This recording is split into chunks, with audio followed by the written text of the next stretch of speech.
The market's crashing, stocks are selling off, and so is cryptos. I was gonna retire next year at the age of 50, but I guess that's not happening anymore.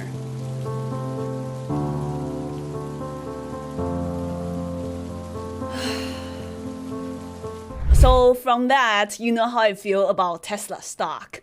And that was the stock I traded the most today, but there were a couple other gappers as well. So let's dive into the trades right now. So across the board today, you'll notice that a lot of the gappers sold off with the entire market. The first stock I was watching is PALI. This is a lower float stock. It was gapping up with some news. It was only like I think like a 20 or 30% gap up. And pre-market, this thing ran from $6 all the way to 740s.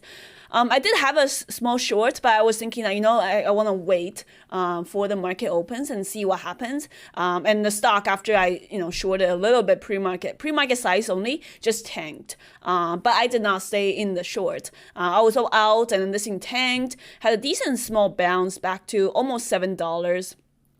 But at the market open, it was just so weak.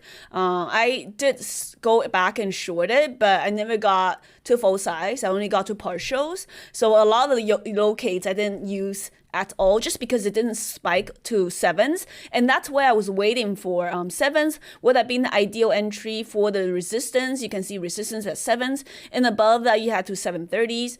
But it was just so weak off the open, and the spike was only to like 680s.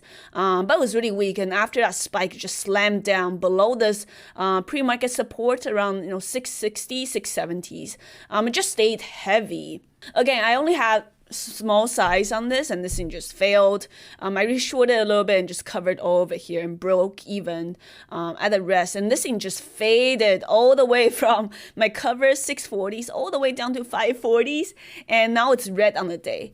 So the market sentiment has definitely been bearish for at least for the small caps. Definitely for the large caps, there was still some long plays, but for the small caps, at least this week and I think some of last week, it's just been pretty dead for the small cap stocks. And the next stock is Tesla. Now, this stock I traded both on the long side and the short side today. And I did better on the short side just because the entire market's selling off. And if you look at Tesla, how it traded yesterday, you can see this 604, 605s area was kind of yesterday's resistance. And the little spike off the open just failed. I prefer to trade Tesla long. I'm usually doing better on the long side for Tesla. But recently, Tesla just couldn't even bounce. If you look at the way it traded today, the bounces were very, very weak on Tesla. I was mostly short biased on the downtrend. I had the small long here, in which I really thought that we're going to reverse and hold that $600 level and start reversing to the upside. But unfortunately, SPY, the entire market pulled at that time. And this thing just, you can see, it had so much trouble holding that $600 mark. So I took a loss on the long side, I think here and here on the long side. You can see I started longing around 599s and even tried to buy the dip around 598. No, it's just so weak. So unfortunately, the long didn't work. So the short earlier worked out, had a small chase here, stopped out. And then once that broke down VWAP again, that's why I started scaling in more on the short side. Shorted some around 596s. It stayed very, very weak. You can see the bounces were very small. Even this bounce, 592s to like 595. That's a $3 bounce. For Tesla, that's very weak. Each bounce was met with a lot of sellers. And this thing went green to red second time and third time. And those were the area where I started scaling in a little bit more. I was trying to be patient and let the short on Tesla work out because, like I said, I'm not a good Tesla short. And if I am shorting that Tesla, I want to be kind of nail the entry on the bounces here and here once it cracked lows, and then it started adding into the small positions. I mean, Tesla is not exactly a cheap stock, so you have to scale in slowly. If your full size, let's say, is 1,000 shares, you want to scale in with 200 slowly, and only if it's like working and it's downtrending. So essentially that's what I did. I'm adding in small on the weak bounces. If it starts getting really strong, then I have to get out, of course.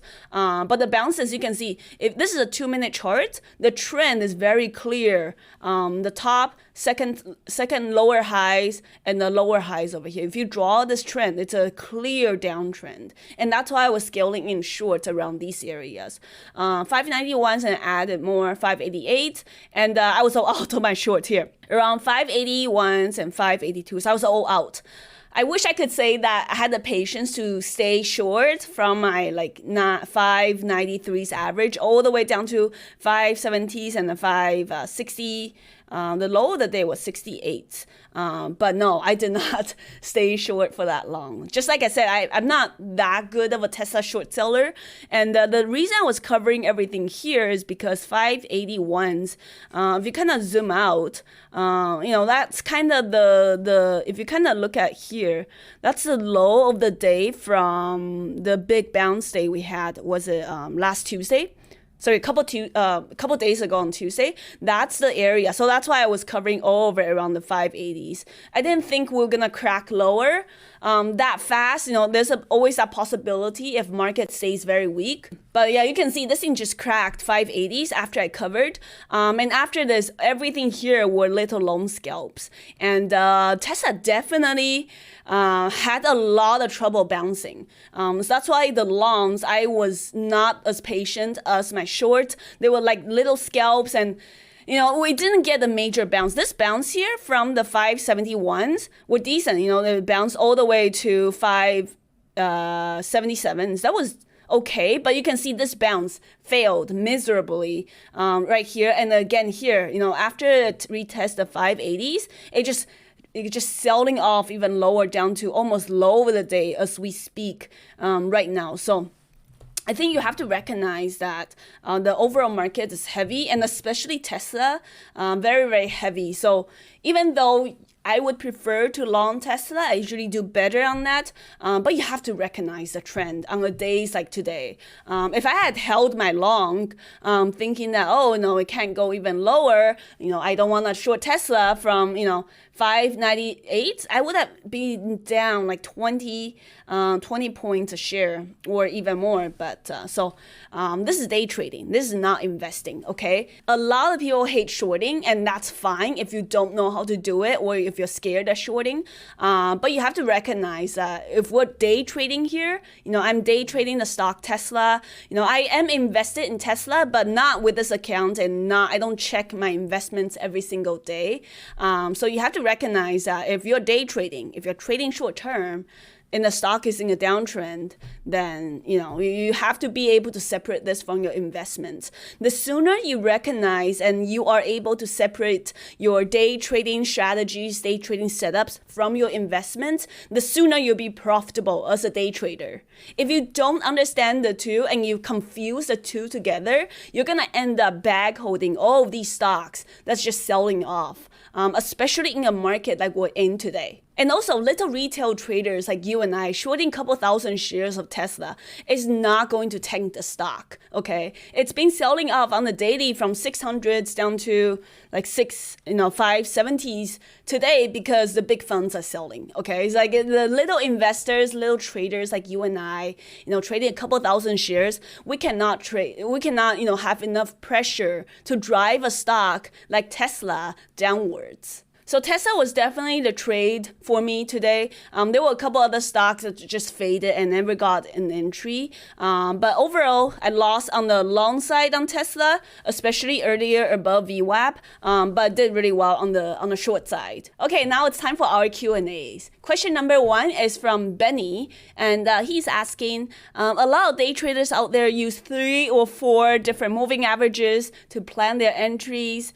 Do you use them? And the answer is no, I do not. Like I often talked about, I think the moving averages, indicators, RSI, MACD or whatever, I think those are very, very lagging indicators. So I don't use them. The only one I use is VWAP, but I don't use it for entries. I only use it to gauge the overall sentiment for the stock and the strength of the stock. And second question is from Becky. How do you find the stocks to trade on a daily? Do you read the news or any tools to help? So yes, I use a technical scanner, the pre-market scanner on Trade Ideas for the gappers, a gappers list. And that's how I found PALI and many other stocks I was gapping up. But I didn't get to trade the rest because they just kind of faded off at the open. So that's what I mean by the breakout and the gappers in this market, they're not holding. And it's definitely favoring the short side. And as for news, I use Benzinga Newswire to keep track of the catalyst that's driving the stocks up or down. And before we go, if you're interested in picking up this mug right here, I was a millionaire before Elon tweeted. This is something that's definitely very suitable for a day like today. Let's just say that. So if you're interested, you can check out the mugs on my website.